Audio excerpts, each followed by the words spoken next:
490명.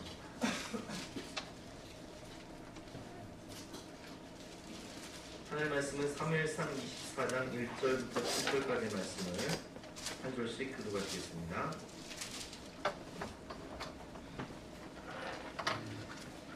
사울이 블레셋 사람을 쫓다가 돌아오매 어떤 사람이 그에게 말하이르되 보소서 다윗이 엔게디 광야에 있더이다 하니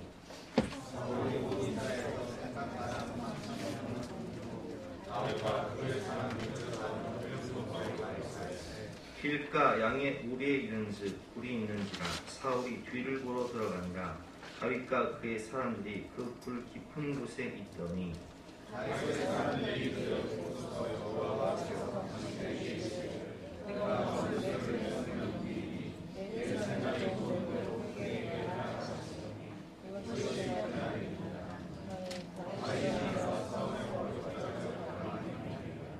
그리한 후에 사울의 옷자락을 뱀으로 말미암아 다윗의 마음이 찔려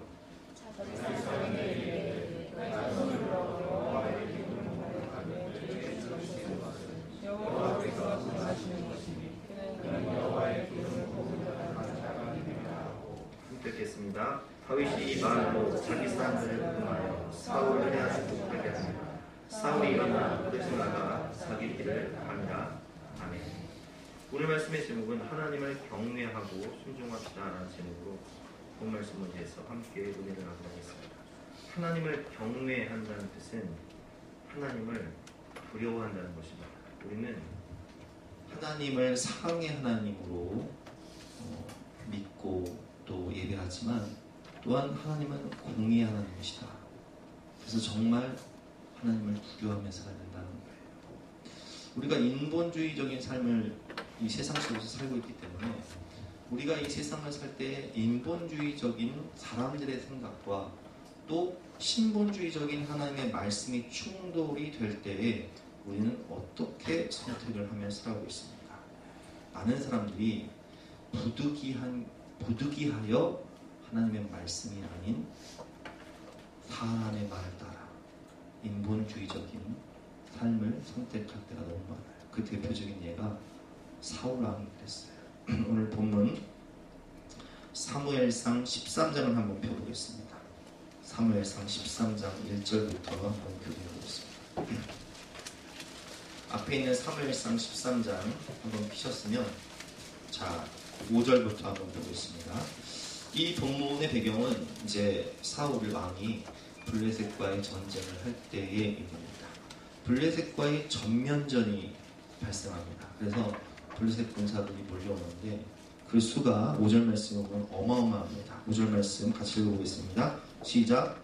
블레셋 사람들이 이스라엘과 싸우려 보였는데 병거가 3만이요 마병이 6천이요 백성은 끈의 모래같이 많다. 그들이 올라와 베다윈 동쪽 믹마스에 진침해 아멘. 무려 병거가 3만이다. 여러분 영화 배너 보셨죠? 병거는 그 전차 바퀴 옆에요. 그 막 무시무시한 칼날 같은 것들이 있어가지고 그것이 막 쫙 지나가면서 막 군사들을 살을 갈기갈기 찢어놓는 거예요. 그런 병거가 무려 몇 만이라고요? 3만. 지금으로 말하면 탱크가 3만 대. 마병은 얼마인지 보겠습니다. 마병은 6,000명. 6,000마리의 말을 가지고 있는 마병. 어마어마하죠. 여러분 징기스칸이 세계를 정복할 때 어떻게 정복했죠? 마병으로 정복했어요. 이 기동력. 이 고대 전쟁에 있어서 이 말의 기동력이라는 것은 6,000마리의 말을 타고 기동력으로 막 진군하면 여러분 그 말 말고 말에 그냥 군사들은 짓밟히는 거예요.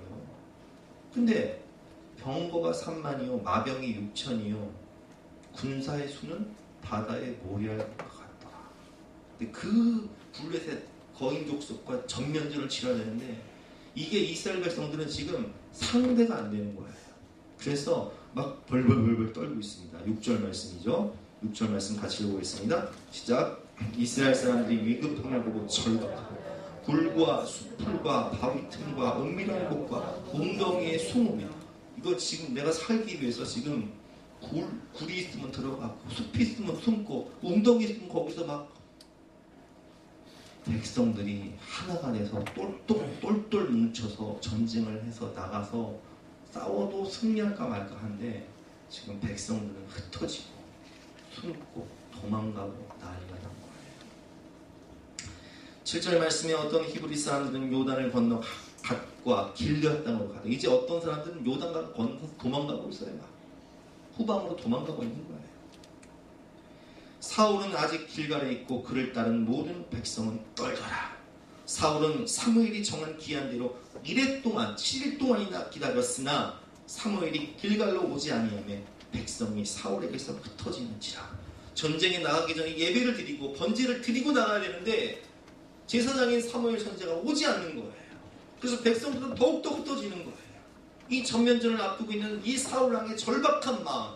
그래서 그는 부득이하여 7일 동안 기다렸지만 사무엘 선지자가 오지 않자 부득이하여 이제 자기가 번제를 드립니다.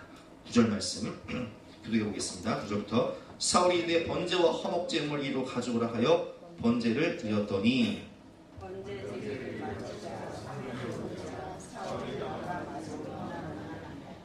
사무엘이 이르되 왕이 행하신 것이 무엇이냐 하니 사울이 이르되 백성은 내게서 흩어지고 당신은 정한 날 안에 오지 아니하고 블레셋 사람들은 믹마스에 모였으므로 믹마스에 모였음을 내가 보았으므로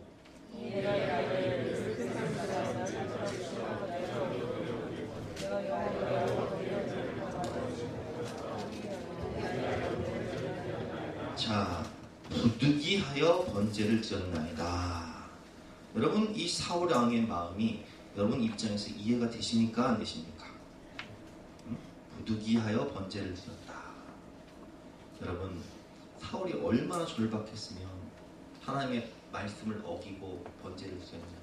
전쟁에 지금 나가야 되는데 백성들은 흩어지고 숨고 도망가고 후방으로 지금 이 전면전에서 이길 수 있는 방법은 빨리 예배를 드리고 전쟁에 나가야 되는데 사무엘 선지자는 1회 동안 기다렸는데 오지 않아요. 그래서 내가 부득이하여 예배를 드렸습니다. 근데 사무엘 선지자가 사울에게 이렇게 말합니다. 13절, 14절 말씀이죠. 같이 한번 읽어보겠습니다. 시작. 사무엘이 사울에게 이르되 왕이 망령되이 행하였도다. 왕의 하나님 여호와께서 왕에게 내리신 명령을 지키지 아니하였도다. 그리하였더라면 여호와께서 이스라엘 위에 왕의 나라를 영원히 세우셨을 것이거늘 지금은 왕의 나라가 길지 못할 것이다. 여호와께서 왕에게 명령하신 바를 왕이 지키지 아니하였으므로 여호와께서 그의 마음에 맞는 사람을 구하여 여호와께서 그의 백성들의 전자로 삼으셨느니라 하고 아멘. 사무엘이 말합니다. 사울왕에게 참 안타깝습니다. 당신은 하나님의 대자로서 이 전쟁은 여호와께 속한 전쟁인데 하나님 말씀에 순종하여서 죽기까지 순종하여서 기다렸더라면 하나님 앞에서 그 마음의 중심이 통과가 되어서 당신의 나라가 영원하였을 텐데 부득이하여 상황과 현실이 두려워 죽는 것이 두려워 망하는 것이 두려워 패배하는 것이 두려워 부득이하여 하나님의 말씀을 어긴 당신 하나님의 대리자로서 이제 아웃입니다. 당신의 나라는 끝났습니다. 당신의 나라는 길지 않을 것입니다. 주여 안타깝습니다. 사울은 하나님을 두려워하기보다 상황이 너무 두려웠어요. 패배가 너무 두려웠어요. 죽음이 너무 두려웠어요. 망하는 게 두려웠어요. 그뿐만이 아닙니다. 사무엘상 15장으로 넘어가겠습니다. 사무엘상 15장 1절부터 한번 보겠습니다. 15장 1절부터 3절까지 교독해 보겠습니다. 사무엘이 사울에게 이르되 여호와께서 나를 보내어 왕에게 기름을 부어 그의 백성 이스라엘 위에 왕으로 삼으셨은즉 이제 왕은 여호와의 말씀을 들으소서.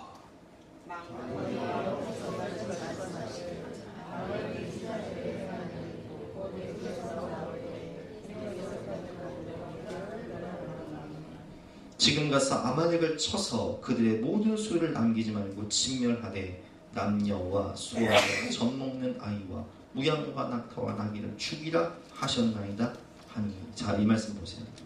하나님이 뭐라고 말씀하시냐 사울 왕에게 저 아말렉을 진멸하십시오. 저 아말렉은 출애굽 당시에 이스라엘 백성들이 행군할 때 뒤에서 그들을 공격해서 유아와 노인들을 공격해서 죽인 사람들입니다. 저들은 사단의 무리들입니다. 사단이 준 죄, 사단은 당신의 약점을 공격하지요. 사단이 준 모든 죄악을 철저히 진멸하십시오. 버리십시오. 이렇게 명령하는 거예요. 근데 이 사울 왕이 하나님 앞에서 이 죄를 버리냐 못 버리냐 보니까 9절 말씀 한번 보겠습니다. 9절 말씀 한 목소리로 보겠습니다. 시작.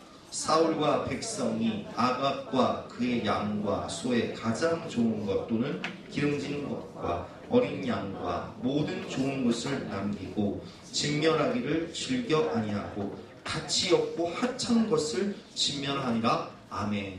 예수님 믿고 신앙생활 할 때 내가 죄는 버려야지 하는데 하찮은 죄는 버리고 내가 즐겨하는 가장 큰 죄는 못 버려, 안 버려, 즐기고 사는 거예요.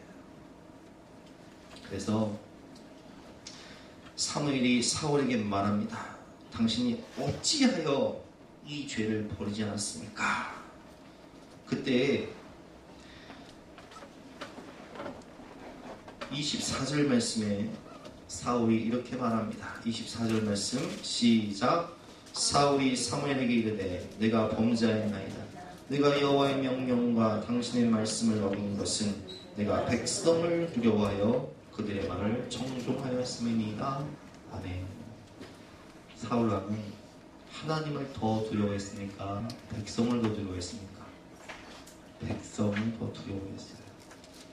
왕으로서의 인기, 명예, 권력을 붙잡기 위해서 하나님을 두려워하기보다 백성들의 민심과 여론과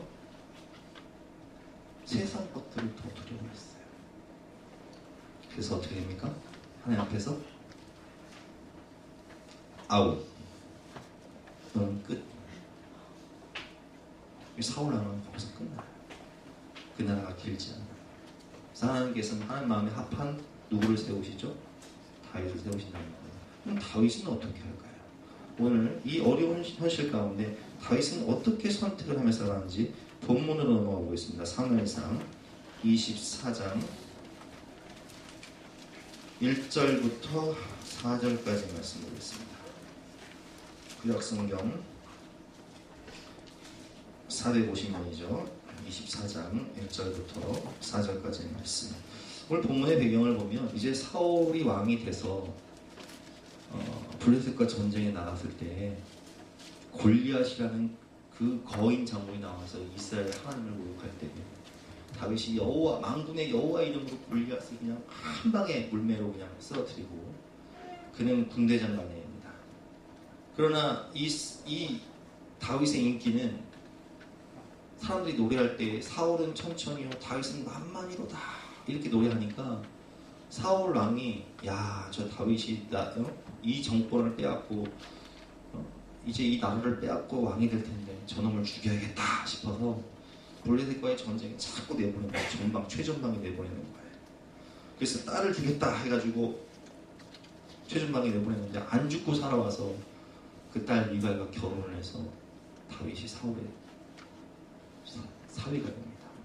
그러나 사울은 악신이 들어서 다윗을 죽이기로 결심하고 그 사실을 안 다윗은 이제 자기의 부하들과 그리고 가족들과 부모, 형제들 그리고 자기를 따르는 군사들을 이끌고 600명이 아둘람굴에 가면서 도망자 생활을 할 때 사울이 3,000명의 군사를 데리고 매일매일 다윗을 잡아 죽이기 위해서 추격하는 거예요. 이 3,000명의 군사를 만나면 그날은 다윗이 죽는 날이에요. 또 얼마나 절박합니까? 근데 그 세월이 얼마냐? 무려 10년이라는 시간 동안. 몇 년? 10년이라는 시간 동안에 추격당하는 고난을 당합니다. 그 가운데 있었던 일이에요. 1절부터 교독해 보겠습니다. 사울이 블레셋 사람을 쫓다가 돌아오매 어떤 사람이 그에게 말하이르되 보소서 다윗이 엔게디 광야에 있더이다. 밀고를 한 거예요. 다윗이 저 엔게디 골짜기 그 광야에 있습니다. 그래서 2절 말씀 읽어보겠습니다. 시작. 사울이 온 이스라엘에서 택한 사람 3,000명을 거느리고 다윗과 그의 사람들을 찾으려 두려움서 바위로 가였어요. 그래서 3,000명의 군사를 이끌고 다윗을 다 찾으러 갔는데 3절 말씀 보니까 길가 양에 우리 이른즉 굴이 있는지라 사울이 뒤를 보러 들어가니라. 용변이 급해서 사울이 동굴 안으로 들어가서 이제 큰 대변을 보고 있는 거예요. 용변을 보고 있는 거예요. 그때 사람들은 깊은 그 굴 속에 숨어서 다윗의 부하들은 다윗과 함께 그 굴 속에 숨어서 사울이 들어온 걸 다 본 거예요. 야, 사울이다. 절호의 찬스. 이 모든 고난을 끝내고 드디어 이제 다윗이 하나님 약속의 말씀 따라 왕이 될 수 있는 절호의 찬스. 그냥 이 용변을 보고 있는 사울을 뒤에서 칼로 찍으면 되는 거예요. 활로 쏘면 죽는 거예요. 그래서 다윗의 부하들이 이렇게 말합니다. 4절 말씀 시작.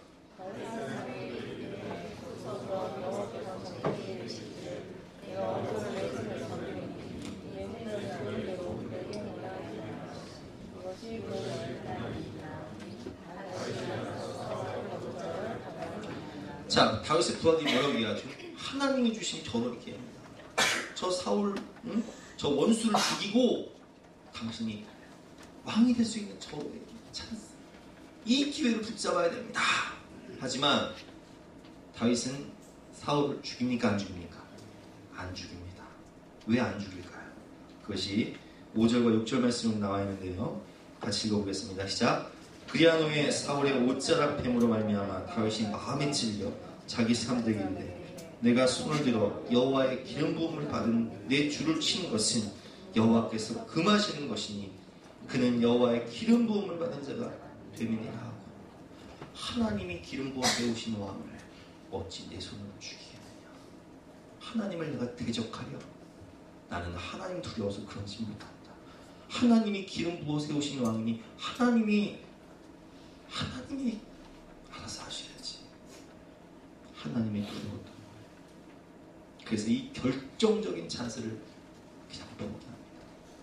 이렇게 오늘 본문에서만 포기하는 게 아니에요. 26장에 보면 또 포기해요. 26장에 보면 또 저 광야에 있을 때 모든 병사가 잠들어서 깊은 잠에 빠졌을 때 다윗이 사울을 죽일 수 있는 저런 찬스 가운데 가지만 죽이지 않고 사울 왕이 가지고 있는 물품만 몇 개 가지고 와요. 자, 여러분 보세요. 사울 왕은 이 어려운 현실 가운데 부득이하여 하나님보다는 사람들을 더 두려워해서 하나님 말씀을 어겨버립니다. 하지만 다윗은 이 어려운 현실 가운데서도 부득이함이란 말을 하지 않아요. 어떠한 상황 가운데서도 나는 하나님 말씀에 순종하겠습니다. 내 고난이 아무리 길지라도, 내가 어떤 시련과 어려움이 온다 할지라도 나는 하나님 말씀에 순종하며 살겠습니다. 하나님 뜻대로 살겠습니다. 타협하지 않는 믿음으로 살아간다는 거예요. 여러분, 나의 모습은 어떻습니까? 나는 항상 선택을 해야 돼요. 우리가 어렸을 때부터 인생을 살면서 선택을 해야 돼요. 신앙생활을 하면서 우리 아이들이 이제 시험을 볼 때가 다가옵니다. 대입시험을 볼 때. 그러면 여러분, 우리는 어떤 선택을 합니까? 우리 아이들에게 어떻게 가르쳐요? 얘야, 너는 서울에 있는 대학을 들어가려면 열심히 공부해야 되니까 이제 앞으로 고3이 되거나 이제 공부를 할 때가 되면은 너는 주일 예배 들으지 말고 가서 공부해라. 그리고 대학 들어가서 신앙생활하면 된다. 이렇게 말하는 순간 아이들은 뭘 깨닫느냐? 아, 결정적인 순간이 되면 부득이한 경우에는 주일 예배를 안 들을 수도 있구나. 신앙생활을 안 해도 되는구나. 이렇게 생각해요. 그래서 하나님을 떠나버려요. 우리 아이들이 자라서 취업을 하게 될 때가 옵니다. 대학교를 졸업하고 고등학교를 졸업하고 취업을 할 때 남들은 좋은 곳에 취업을 하는데 나는 취업을 할 곳이 없어요. 면접을 보다 보면 어떤 곳은 이렇게 말합니다. 아, 우리 업소는 주말이 장사가 잘 돼요. 여러분, 식당 같은 곳은 주말이 장사가 잘 되잖아요. 관광지 가면 주말이 장사가 잘 되잖아요. 부득이하여 우리는 주중에 쉴 수밖에 없습니다. 이거 어떻게 해야 돼요? 거기 들어가야 돼요? 말아야 돼요? 어떻게 해야 돼요, 여러분? 어떤 선택을 해야 되냐?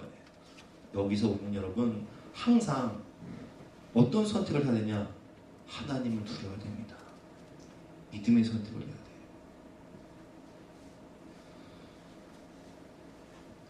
자, 우리가 믿음 생활 시작합니다. 예수님의 예자도 모르고 살던 우리가 예수님 믿고 구원받아 천국 백성이 되어서 신앙생활 하는데, 하나님 말씀에 우상 앞에 절하지 말아라. 근데 내가 제사를 드리는 집안에서 자라왔고 제사를 안 가면 형제들이 뭐라고 말합니까? 너는 부모 형제도 없냐? 너는 우리랑 이제 의를 끊고 살 거냐? 어떻게 해야 돼요, 여러분?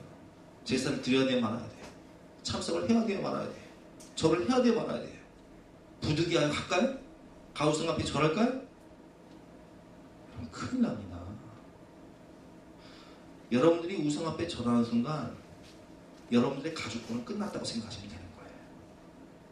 그러나 여러분들이 타협하지 않고 나는 하나님이 두려워서, 나는 천국에 가야 되기 때문에, 나는 하나님 말씀대로 살아야 되기 때문에 제사 못 갑니다. 대신 내가 평소에 찾아뵙겠습니다 해서 친척들, 가족들 생일날이나 자취날 가서 죽임도 많이 내고 평소에 잘하면 아무런 문제가 되지 않아요. 여러분 타협하지 마세요. 다니엘과 세 친구는 느부갓네살 왕이 큰 금신상을 세우고 이 금신상 앞에 절하지 않는 자는 다 풀무불 가운데 던져 죽여버려라. 불태워 죽여버려라. 이런 명령을 합니다. 그때 다니엘의 세 친구들은 이렇게 말합니다. 다니엘서 3장 17절 말씀이죠. 누구든지 죽여라. 니들이 지금 이 자리에서도 이 신상 앞에 절하면 살려줄 것이다. 근데 그 세 친구들은 이렇게 말해요. 제가 읽어보겠습니다. 왕이여, 우리가 섬기는 하나님이 계시다면 우리를 맹렬히 타는 풀무불 가운데서 능히 건져내시겠고 왕의 손에서도 건져내시리이다.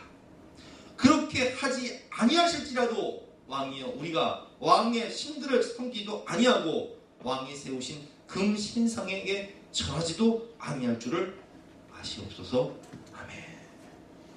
근데 다니엘의 세 친구가 그 금신상 앞에 절을 합니까 안 합니까? 신사참배를 합니까 안 합니까? 안 해요.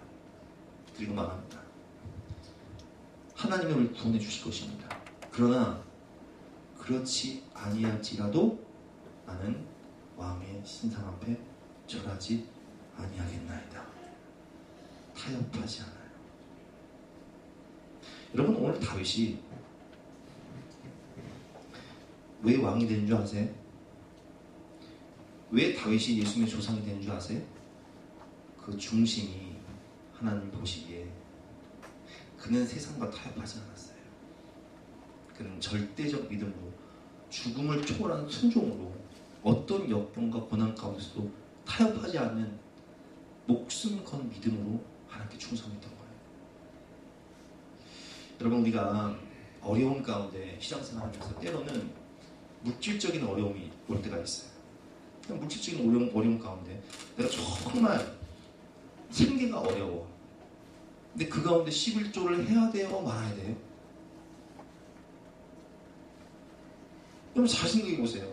사르밧 과부가 여기 열왕기상 17장에 보면 사르밧에 과부가 한 명 있었는데 그가 얼마나 가난했냐면은 이제 아들과 먹을 수 있는 곡식이요 한 움큼 남은 거예요.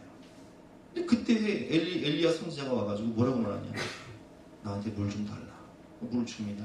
나한테 떡을 좀 달라. 이 여자가 뭐라고 말하냐? 12절 말씀이죠. 그가 이르되 당신의 하나님 여호와께서 살아계심을 두고 맹세하노니 나는 떡이 없고 다만 통에 가득 한 움큼과 병에 기름 조금뿐이라. 내가 나뭇가지 둘을 주어다가 나와 내 아들을 위하여 음식을 만들어 먹고 그 후에는 죽으리라. 지금 우리가 너무 가난해서 아들과 이 떡 한 조각 딱 구워서 먹은 다음에는 지금 죽을 판입니다.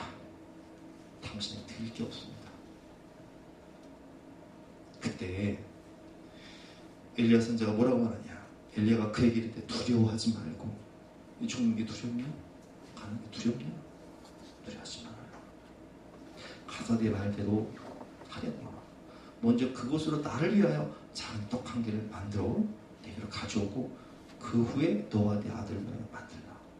이스라엘 하나님 여호와의 말씀이 나 여호와가 비를 치면 내리는 날까지 그 통에 가루가 떨어지지 아니하고 그 병의 기름이 없어지지 아니하니라 하셨느니라. 아멘. 여러분 보세요.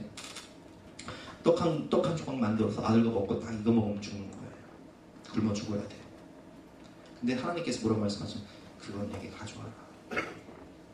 이거 가져와야 돼, 말아야 돼. 이게 현실적으로 말하면요. 제가 만약에 이런 설교한다고 생각하면요. 여러분들이 그럴 거예요. 야, 저건 목사가 아니라 목사다. 세상의 사건 중에 사건 중에 그 벼룩의 간을 먹지 저걸 빼먹냐. 근데요, 이 여인의 관점은 달랐어요. 그래. 이 떡 한 조각 먹고 죽으나 안 먹고 죽으나 어차피 난 죽을 판인데 여기까지 왔는데 한번 믿어나 보자. 한번 믿어나 보자. 그잖아요, 여러분. 아니, 그 먹고 죽으나 안 먹고 죽으나 한 끼 먹고 죽으나 안 먹고 죽으나 죽을 판인데 한 말씀 믿고 이거 뭐 큰 거 드린 것도 아니고 떡 한 조각 드린 건데 마지막 떡 한 조각이지만 들여나 보자. 어떤 일이 벌어질까요? 같이 한번 읽어보겠습니다. 15절 시작. 그가 가서 엘리야의 말대로 하였더니 엘리야가 그의 식구가 여러 날 먹었으나 여호와께서 엘리야를 통하여 하신 말씀같이 통에 가루가 떨어지지 아니하고 병에 기름이 없어지지 아니하니라. 아멘. 여러분 보세요. 하나님의 말씀을 믿고 한번 해보세요. 한번 시험해보세요. 내가 물질적으로 어려움을 당하고 있다면 더욱더 시험해보시기 바랍니다. 저는 목회를 하면서 그걸 많이 봤어요. 제가 언젠가 우리 이제 이 간증인데요. 우리 아까 찬양인도 하던 임진우 집사님이 처음 교회 왔어요.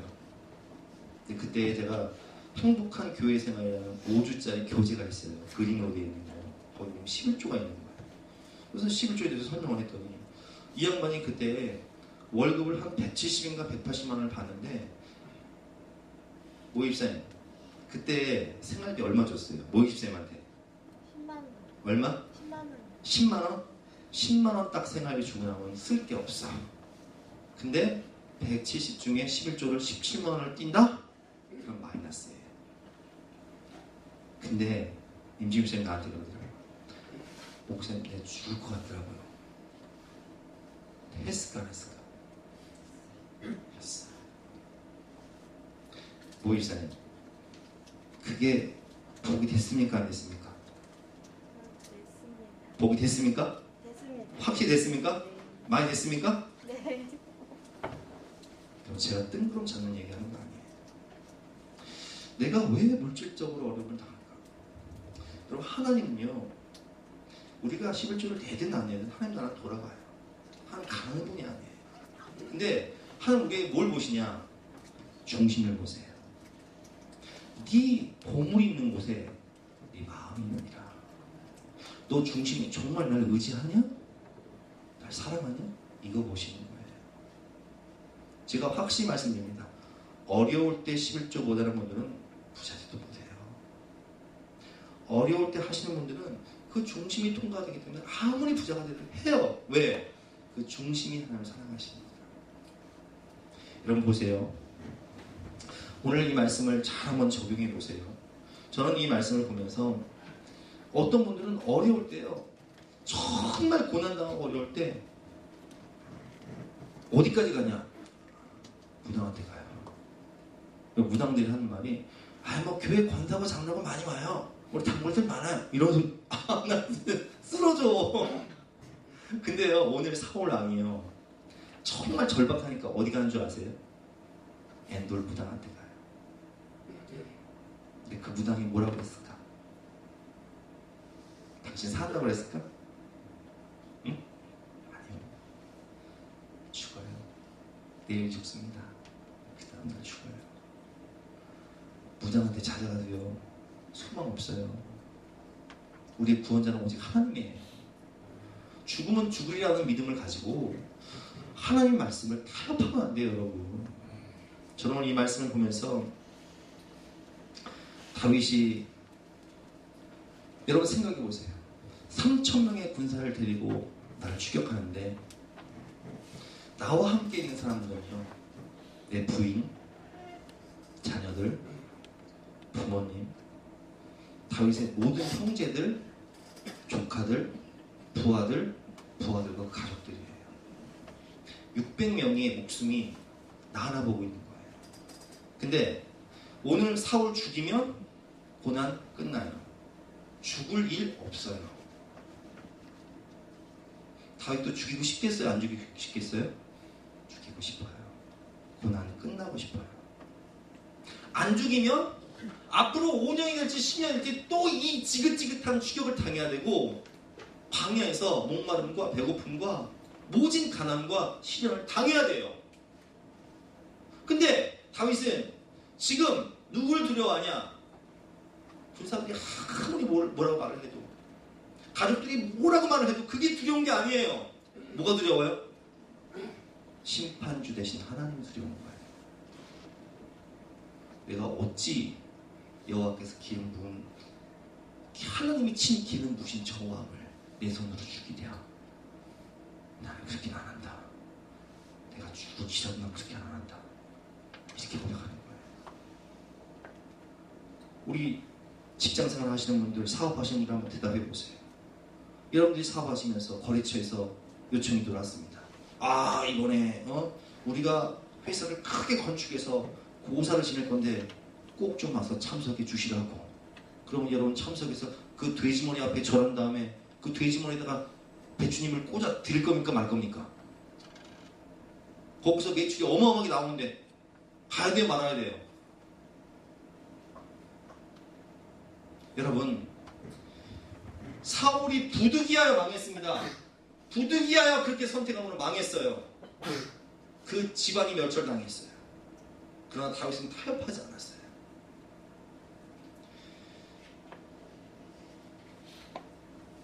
우리는 누구를 두려워합니까? 마태복음 10장에 이런 말씀이 있습니다. 같이 한번 읽어보겠습니다. 28절 말씀 시작.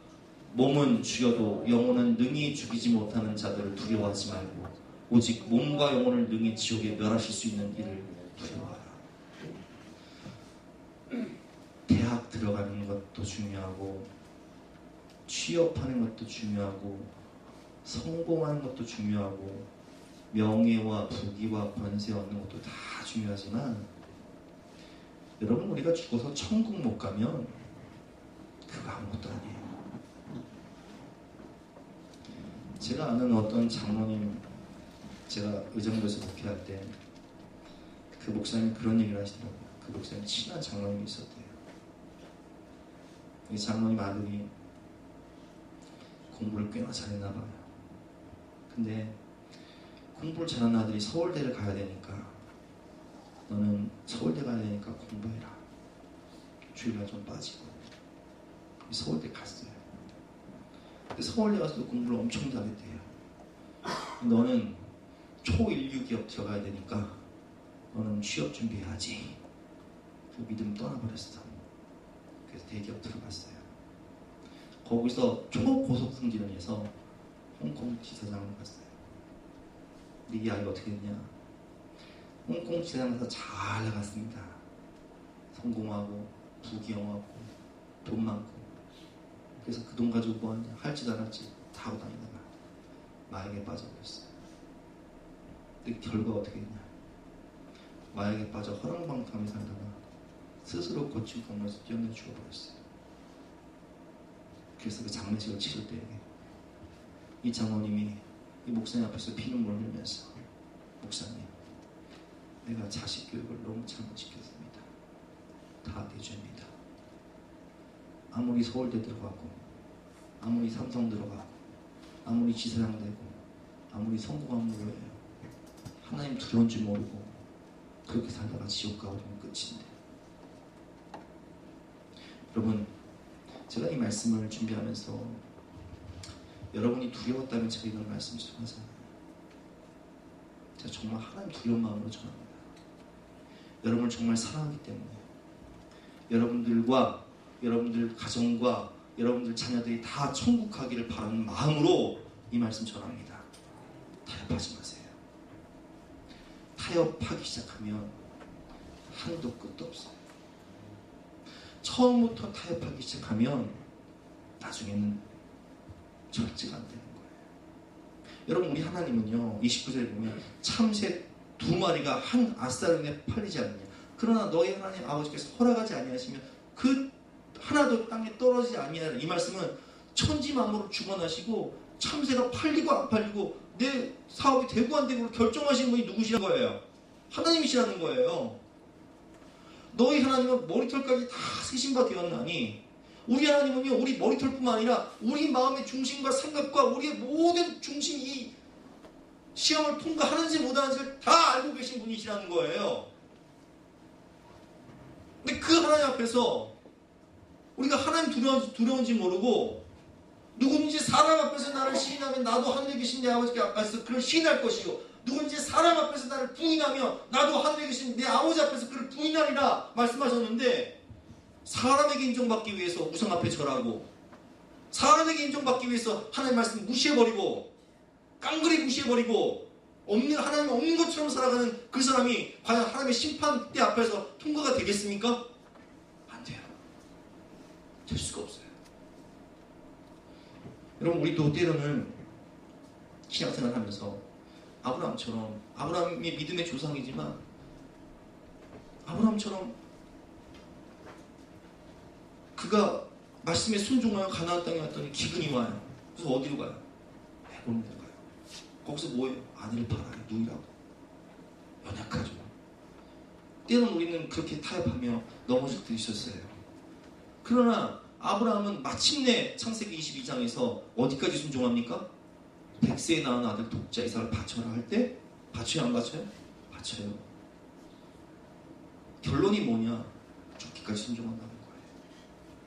그도 흔들리고 자빠지고 넘어지고, 그도 시험당하고, 그도 우리처럼 연약하지만 마침내 그는 복의 근원이 되어서 그는 시험을 통과합니다. 여러분, 우리는 하나님 말씀 앞에서 절대로 타협하면 안 돼요. 타협하기 시작하면 한도 끝도 없습니다. 결국 세상과 버티다 살다가 멸망하여 지옥 가게 됩니다. 진정한 승리는 하나님을 경외하며 순종할 때 하나님이 주시는 것입니다. 그래서 여러분, 저는요, 여러분들이 다 다윗처럼 어떠한 상황 가운데서도 믿음으로 순종하여서 다윗처럼 왕이 되고 다윗처럼 예수님의 조상이 되시기를 주님의 이름으로 축원합니다. 그러나 여러분, 그리 아니하실지라도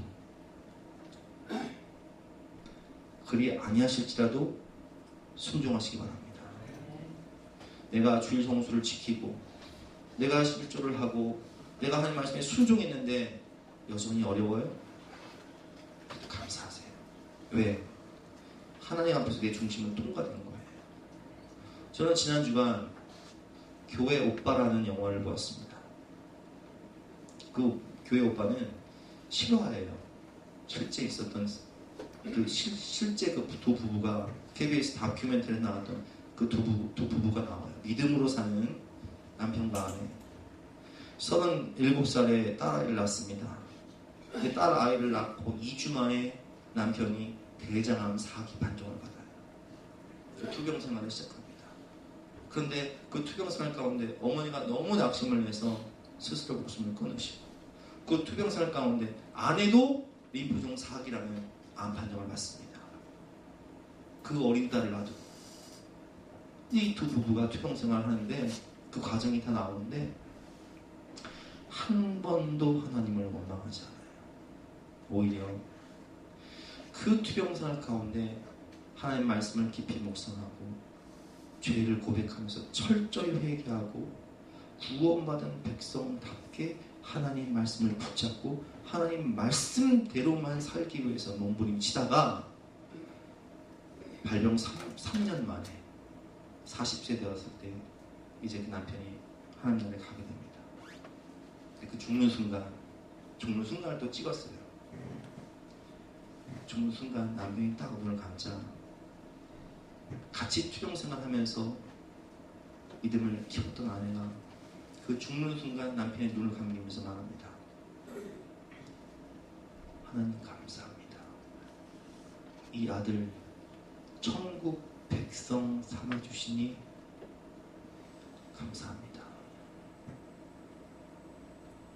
그는 어린 3살 된 딸 아이를 놔두고 40대 되는 생일날 새벽에 하나님의 부르심을 받았지만 그는 그리 아니하실지라도의 믿음을 지켰어요.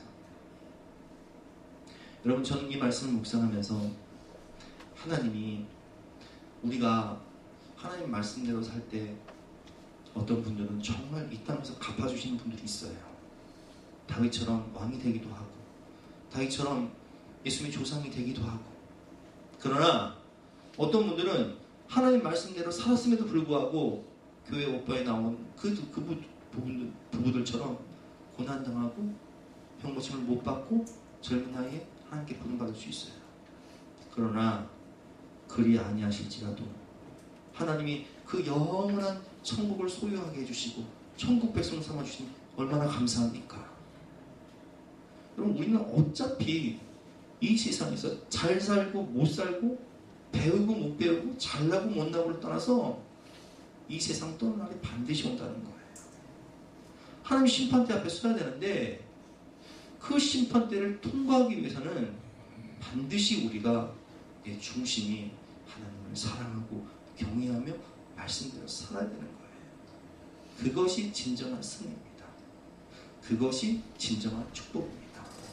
그렇기 때문에 우리는 사람이나 세상을 두려워하는 사람이 아니라 오직 우리의 몸과 영혼을 능히 면하시는 하나님을 두려워하고 하나님을 사랑함으로 마침내 구원받고 천국 백성 되고 메시아의 조상이 되고 하나님께 쓰임받는 저와 여러분 되시기를 주님의 이름으로 축원합니다. 오늘 찬양할 때 하나님, 나는 사람을 보거나 세상을 보지 않겠습니다. 우리 하나님 주님만 바라보겠습니다. 믿음으로 승리하겠습니다. 함께 찬양하고 힘차게 찬양하고 기도하겠습니다. 사람을 보며 세상을 보며 우리 박수 치면서 힘차게 찬양하겠습니다.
다윗처럼 승리하고 왕이 되고 축복받고 메시아의 조상이 되는 것도 은혜지만 그리 아니하실지라도 많은 성도들이 초대교회의 사자밥이 되고 화형을 당하면서 그 믿음을 지켰던 것처럼 그리 아니하실지라도 감사합니다. 그리 아니하실지라도 순종하겠습니다. 그리 아니하실지라도 나는 천국 백성답게 살겠습니다. 이렇게 사는 것이 더 큰 축복이에요. 그게 더 큰 믿음이에요. 우리 그런 믿음 가질 수 있도록 함께 찬양하고 기도하겠습니다. 우리 박수 치며 생체를 찬양합니다.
사울처럼 부득이하여 불순종하는 것이 아니라 다윗처럼 어떠한 상황 가운데서도 나는 하나님을 두려워하며 하나님을 사랑하며 하나님 말씀대로 살겠습니다. 결단함으로 어떠한 상황 가운데서도 타협하지 않고 믿음으로 살아 다윗처럼 왕이 되고 다윗처럼 메시아의 조상이 되는 축복을 받기를 원합니다. 그렇게 축복하여 주시옵소서. 주일 성수와 믿음을 지키기 위해서 타협하지 않고 공부하고 일할 때 하나님 그 앞에 시온의 대로를 허락하여 주시옵소서. 그러나 그리 아니하실지라도 내가 말씀대로 살아서 가난하고 내가 말씀대로 살아서 좋은 대학 못 가고 내가 말씀대로 살아서 좋은 곳에 취직 못하고 내가 말씀 따라 삶으로 좋은 집 못 살고 고난받고 시련 받을지라도 내가 믿음으로 살아 천국 백성 될 수 있다면 그리 아니하실지라도 감사합니다. 사랑합니다. 고백할 수 있는 우리 모두가 될 수 있도록 더욱더 큰 믿음을 허락하여 주시옵소서. 우리 사랑하는 성도님들 모든 가족들 자녀들 다 이 믿음 따라 구원받는 천국 백성 될 수 있도록 은혜를 베풀어 주시옵소서. 감사드리며 예수 그리스도 이름으로 기도드렸사옵나이다. 다 같이